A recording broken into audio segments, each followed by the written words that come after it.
Well, hey, fabulous. Are you putting all your trust in your money to somebody else? Because listen, I want to share these statistics with you. Do you know that 80%, this is what I'm saying, 80% of men die married, while 80% of women die single? And this had really captured my heart because this being the first Father's Day without my father. My parents were married for 56 years. And so now my mother is left without my father. And the unfortunate thing is that she is left now having to navigate a new normal. And I really thought about this because me being currently married to my husband for now 25 years, I asked myself this the question, do I know enough about money? And let me say, I do, right? Because I'm a financial coach. But I think about all the other women out there who are married, who put all of their trust, and that's fine, into their husband as far as managing the finances. And there are some things that they don't know. And so, with that, I want to talk about what you need to do as a married woman who, not a doom and gloom, could be single if your spouse passes or vice versa, right? And so one of the things I want to do is that you're not putting all of your trust in one person, in each other. That one person is not managing the finances. You both are, but maybe you've put it in a way that, okay, they're managing it, like in my household.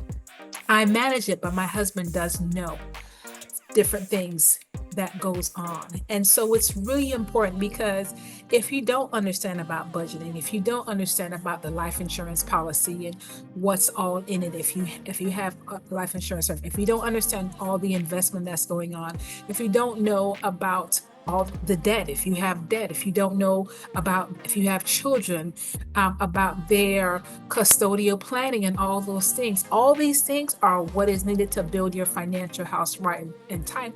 But if only one person knows and the other one is gone, what happens? Who is left with the bag? And so I want you to be really intentional about this. And this is something that I often find, and I know talking about finances with your spouse sometimes can be challenging because I've experienced that with my spouse and vice versa, because I wasn't in the right frame of mind as far as realizing how important it was to communicate with him about what's going on, what's here, and this, that, and other, because I was writing the checks and paying the bills. So I felt attacked. But then I got to realize, and he said something very powerful to me. He says, it's not that I don't trust you or anything like that, but I need to know because we are in this together. And when he said that to me, and he said it at a time where it was an environment where it was not threatening whatsoever. So then I realized the role that I play and the role that he plays, and how we had to play this thing together. Now, don't get me wrong, I still have some things that I need to work on and communicate with him, but I am working through that, right? Because life gets busy, and sometimes when we have to have our meetings, you know, it doesn't always happen the way it needs to happen, but we're having, and the communication is there. So the question I ask you again, are you putting all your trust for your financial security in another person? If the answer of that is yes, first of all, I want to make sure that you follow me, click the link below, get on my email list so I can share you some different tidbits as it relates to as you're navigating and just making sure that your financial house is built right inside. Because listen, you would feel really perplexed if something unexpectedly happened to your loved one. And I've been there. Okay.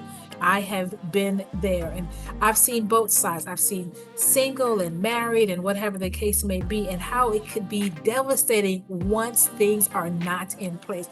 But when things are in place and your financial house is built right and tight, unfortunately, even with the loss of the loved one, that life can continue even without them, right? Because you understand and you have right people in your lives as well to help you to navigate That's why, as well, if you don't have your financial house right and tight, and you need to be able to understand what it means to have the foundation, right? What's the foundation of their financial house?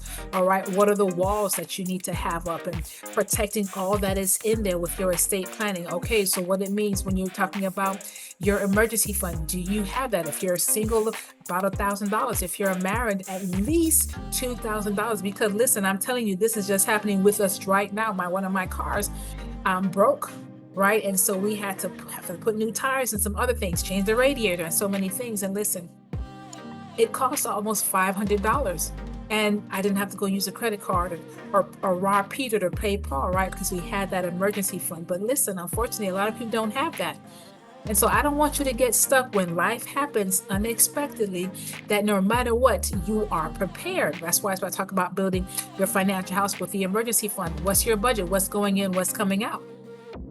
Do you have your your short-term investment? What about your long-term investment? That means money should not be running out with you, especially even if you're single, right? There's still a legacy that you can leave. But if you have children or somebody else is depending on your money, would your money run out with you if you are no longer here? The question to that is yes. Then we need to connect. The other thing too is that, okay, hello, what about your debt? Do you have debt?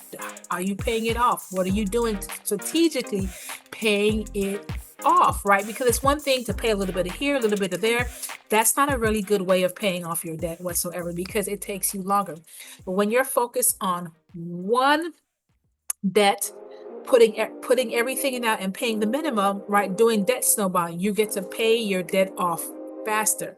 Then on top of that, right, with this financial house, you want to make sure that it's raining some money. Money needs to be raining extra streams of income, because if one thing's happen, and we can see even this season in which we're living in, if that one thing's happened, right, that can cut off your finances, do you still have something in place that's going to keep things moving and grooving for your family?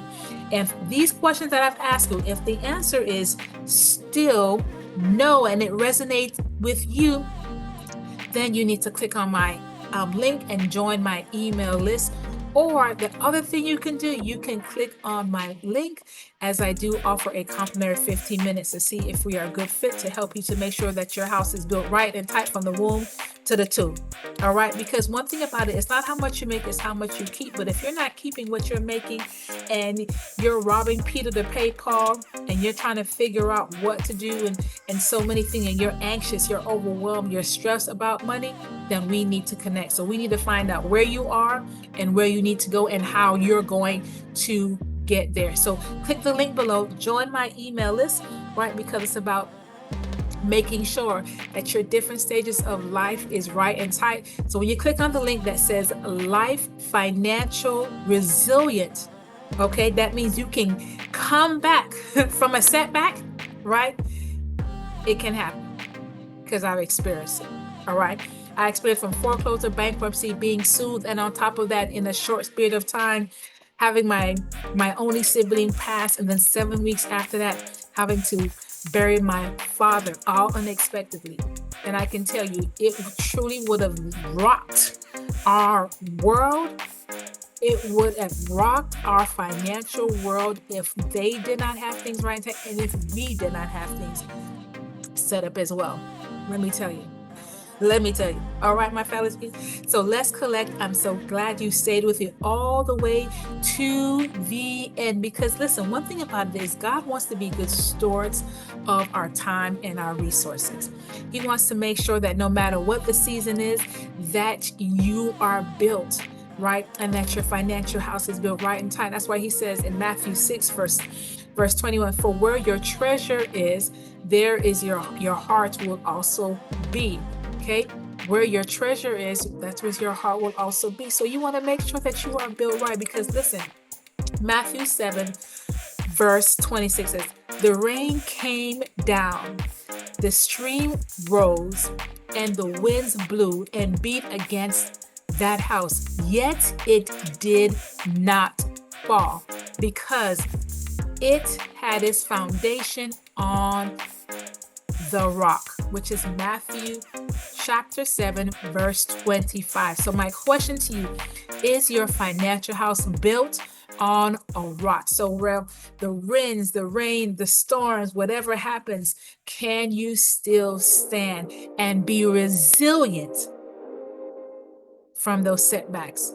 Because guess what? You are close to setting up. So I can't wait to connect with you, my fellas peeps. And like I always say, remember to pray, plan, and believe, because God is still in the business of doing miracles. So I want to leave a comment below. Is the question I ask you: are you depending on someone else to make sure that your financial house is built right and tight? And if you are, hey, leave a comment and say, hey, I am, but I am working towards it. Let's connect. Leave a comment about some other things you want to know as it relates to building your financial house right and tight. Can't wait to connect with you, my fabulous peeps. My fabulous.